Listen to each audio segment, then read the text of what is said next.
Hey friends, this is Jordan with O & Co Games. My team of 3, Ray, Noah, and myself are making a pixel platformer that is centered around satisfying levels of difficulty and compelling characters in a consciously crafted narrative. The game is called Tethergist, and welcome to our devlog. Tethergist is a pretty big project. The game as a whole will be comprised of 8 chapters, and up until this point, the general public has only been able to play chapter 1 from the playtestable demo we have on Steam right now. Now, about a month ago, I released a devlog talking about all of the new mechanics we'll have in the upcoming chapters, and I specifically focused on this hook shot mechanic we'll be introducing in chapter 2. I also mentioned that I'd be conducting playtests on the chapter very soon. Well, I'm here to say that I've been doing just that. Through iterative adjustments and continual playtests with you guys, Chapter 2 is really coming along nicely. So today I want to talk about all of the wireframing and playtesting we've been doing for Chapter 2 and how our iterative process is shaping this game into something that has us beyond giddy for the future of Tethergist.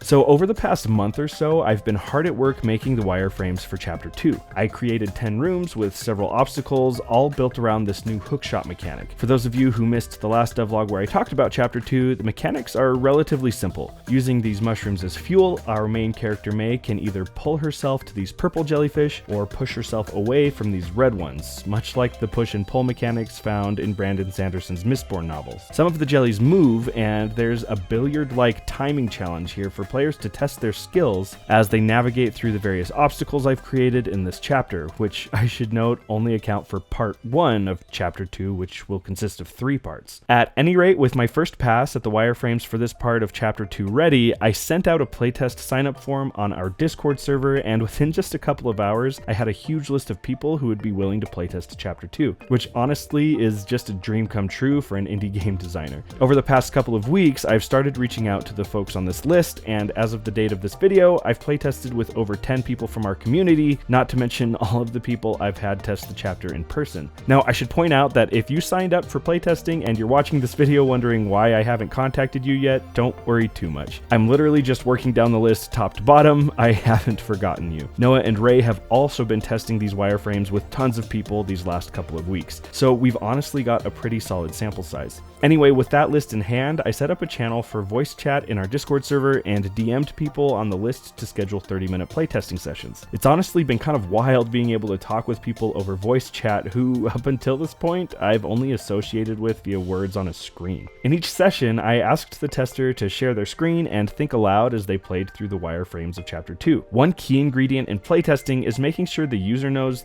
they aren't the ones being tested. We're testing the game. So if something is frustrating or confusing, it's not the player's fault, it's the design's fault. I found that setting up this expectation right at the beginning helps playtest participants feel more comfortable sharing their thoughts and ideas as they put my level designs to the test. After all, the whole point of playtesting is to see if the game is actually fun and if it's achieving the experience we're aiming to create. Every playtest yielded valuable and actionable insights. So after each one, we'd take notes and make adjustments to the game, then test that version again in our next scheduled playtest. Little by little, we've refined Chapter 2 into something that feels really good to play. It was honestly really exciting to see how each playtester ran into less and less frustrations and seemed to be having more and more fun. One of the key things we found was that my first iteration at Chapter 2 Part 1 was actually too easy. We want each section of Tethergist to take players on average 30 minutes or more to complete on their first attempt. Players were taking between 12 to 14 minutes on this first pass. So I added more levels and also increased the difficulty of the existing levels. Things like adding hitboxes to require more precise jumps and tethers, and including more timing-based challenges. Now, what's interesting about this is the added difficulty only served to make the game more enjoyable. In the beginning, players were saying the mechanics were fun, but the level designs felt a bit too vanilla.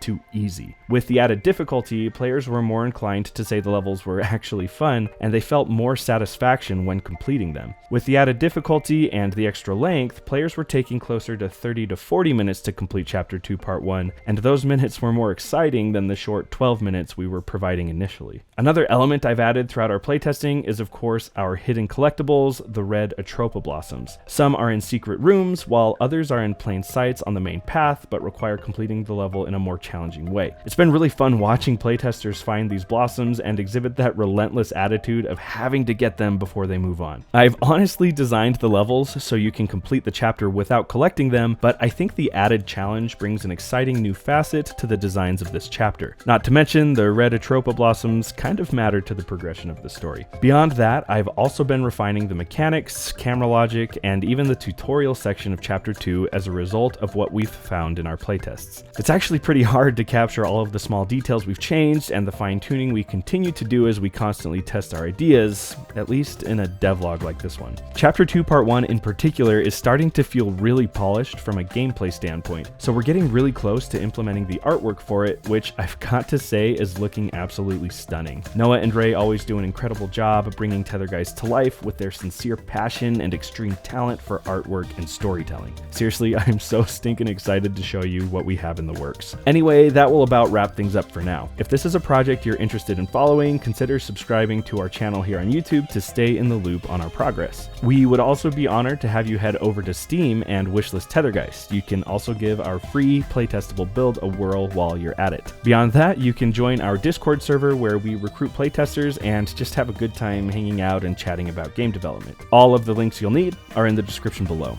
Thank you so much for watching, and I will catch you next time.